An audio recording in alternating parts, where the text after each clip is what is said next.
Sir நீங்கள் எப்படி இந்த படம் அதனால தான் உங்களை கூப்பிட்டு ஆடியோ லான்ச்சு அப்போ தான் சொன்னார். அதோட இந்த மாதிரிலாம் ரொம்ப விபரீதமாக யோசிச்சது யார் அப்படின்னா விக்ரன் சொல்லிட்டு ஒரு டைரக்டர். அப்போ தான் சொன்னான், கவின் தான் சொன்னான், ஆனால் ஆளே கொஞ்சம் ஒரு மாதிரி தானே இருக்காங்க அப்படின்னு சொல்லி. இல்லை இதை யோசித்ததோட மூஞ்ச பார்க்கணுன்னு எனக்கு ரொம்ப நாள் ஆசை. அதுக்கப்புறம் ஒரு நாள் வெற்றி சார் ஆஃபீஸ் போகும்போது தான் பார்த்தேன். இவன் வந்தால் பார்த்தா எல்லாமே மேட்ச் ஆகுது, எல்லா கிரைமும். நடிகராகவும் ஒரு வடிவம் எடுத்திருக்காரு. டியரஸ்ட் நெல்சன் சார் இந்த மேடையில் please everyone put your hands together for Nelson sir. எல்லாருக்கும் வணக்கம் சார். ரொம்ப பிளைண்டாக இந்த நார்மலாக நான் ரொம்ப ஆடியோ லான்ச் எதுவும் போனதில்லை. என்ன பேசுகிறதுனே ஐடியா இல்லை, அப்படியே ரேண்டமாக பேசுகிறதா தப்பாக இருந்தால் மன்னிச்சிருங்க.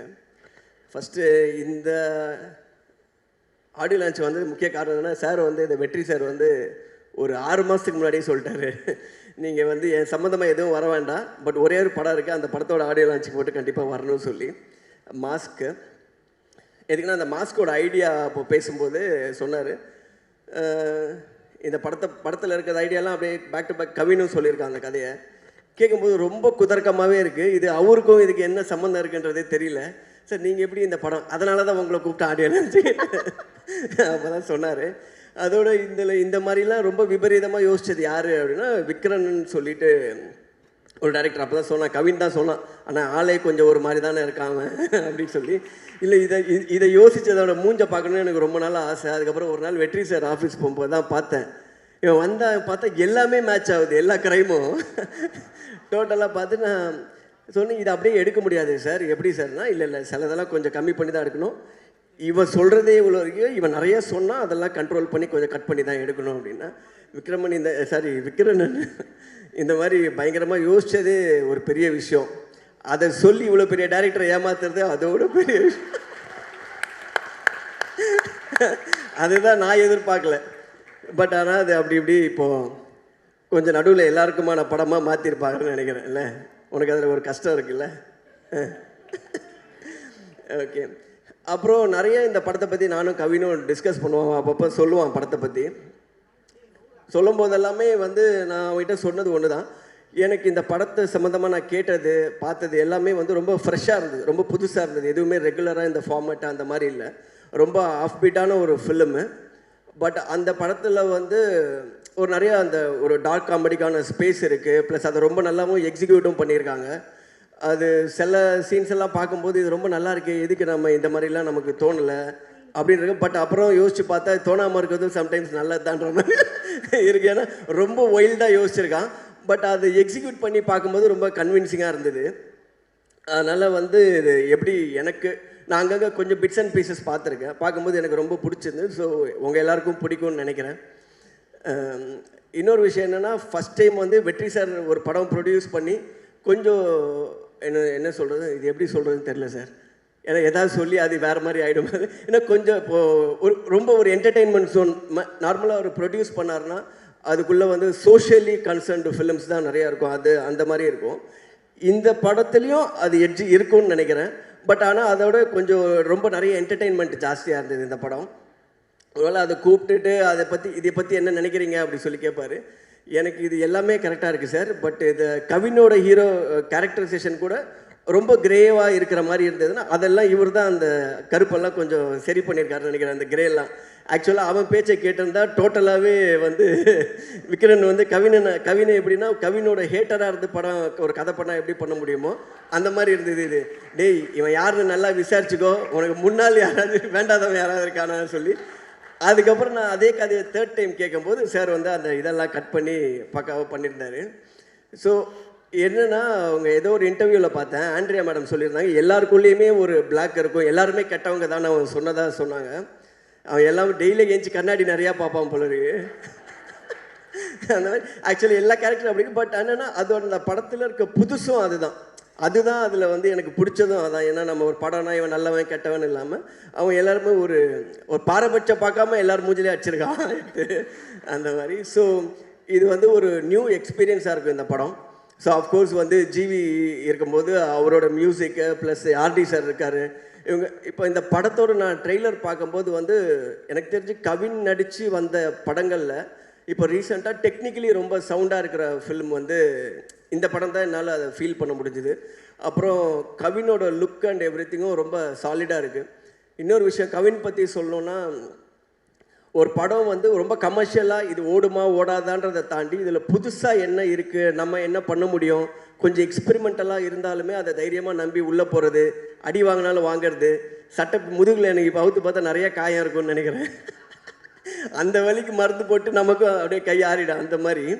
பட் ஆனால் என்னென்னா இது இன்றைக்கி கொஞ்சம் ஒரு மேலே கீழே போயிட்டு வந்தாலும் நான் என்ன நினைக்கிறேன், கொஞ்சம் லாங் ஸ்டாண்டிங்காக பார்க்கும்போது இந்த எக்ஸ்பீரியன்ஸ்லாம் போக மேபி ஆஃப்டர் ஒரு 5-10 இயர்ஸ் வந்து ரொம்ப ஒரு சாலிடான பொசிஷன் வந்து சினிமாவில் இருக்கும்னு நினைக்கிறேன். ஏன்னா ஃபிலிம் பை ஃபிலிம் வந்து அவனோட ஆக்டிங்காக இருக்கட்டும், ப்ளஸ் அந்த ஒரு கதைக்குள்ளே இருக்கிற ஒரு கிராஃப்ட்டுக்குள்ளே இருக்கிற மெச்சூரிட்டி வந்து கொஞ்சம் கொஞ்சமாக டெவலப் ஆகிட்டே இருக்குது.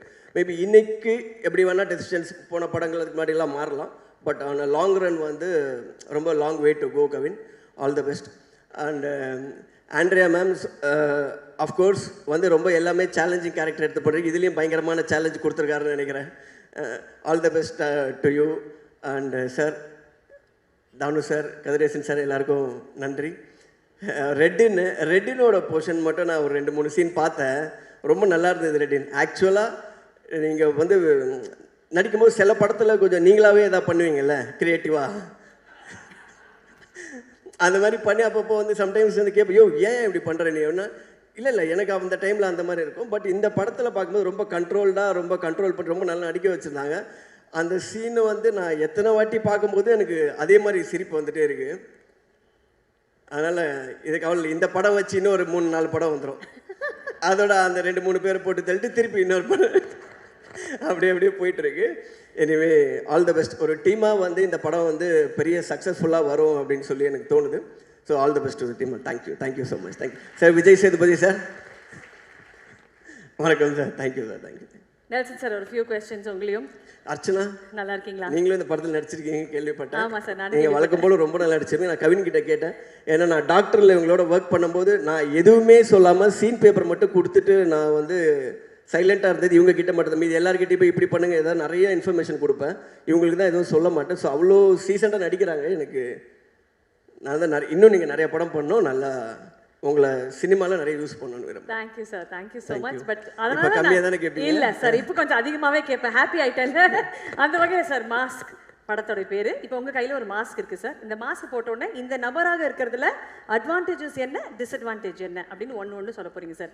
முதல்ல ஜிவி சார் முடிஞ்ச வரைக்கும் சொல்கிறேன் சார். என்ன சார், ஒரு அட்வான்டேஜ் ஒரு டிஸ்அட்வான்டேஜ் தானே? ரெட்டின்லாம் நீங்கள் ஒன்று கேட்டால் அவர் ஒன்று பேசிட்டு போயிடுவார். அது ஏன்னா அது செட் ஆயிடுச்சு. ஜிவி சாரோடைய மாஸ்க் போட்டுட்டீங்க சார். Advantage, disadvantage.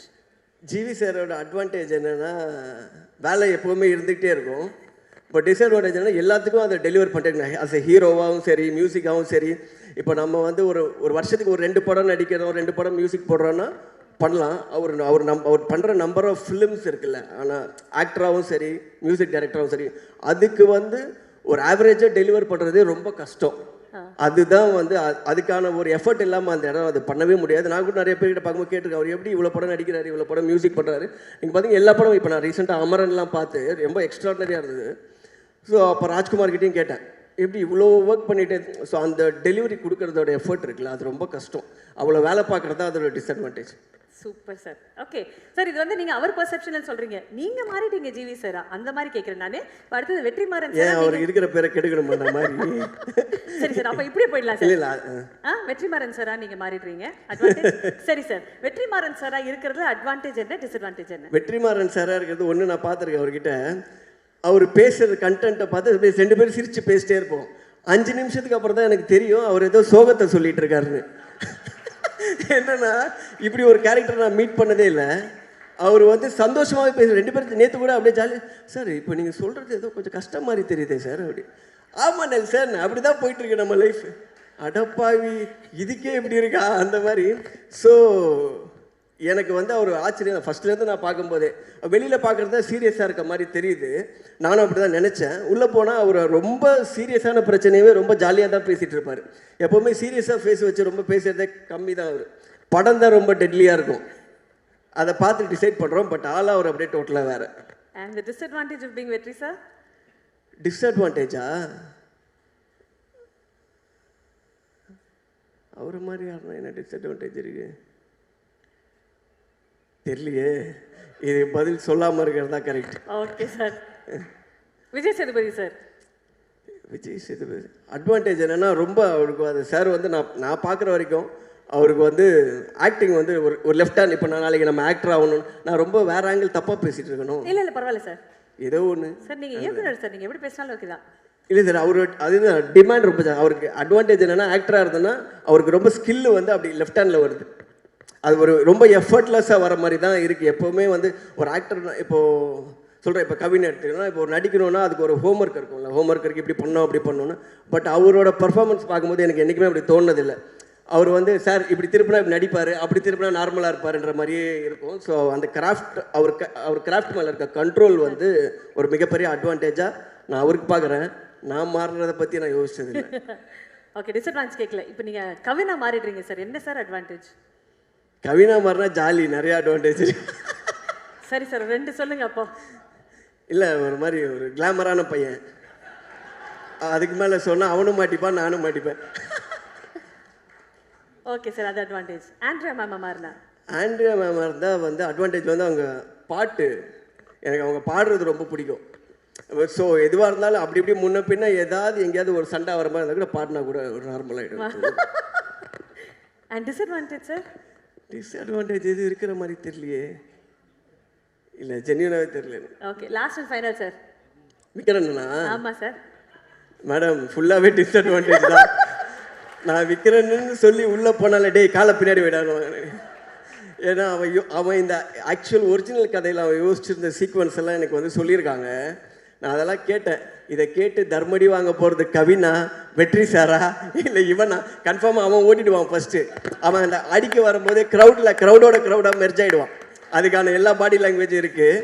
ஸோ அதை யோசிச்சு அதை உஷாராக ஒரு வெற்றி சார் வந்து அதை எல்லாத்தையும் கரெக்ட் பண்ணி இது பண்ணிட்டாரு. தம்பி, இதெல்லாம் எடுத்தால் யாருமே இருக்க முடியாது சொல்லி சிலது கண்ட்ரோல் பண்ணியிருக்காரு. Super sir. Thank you so much, Nelson sir, for being with us, and absolute honor to have you with us. Thank you so much. All the best everyone.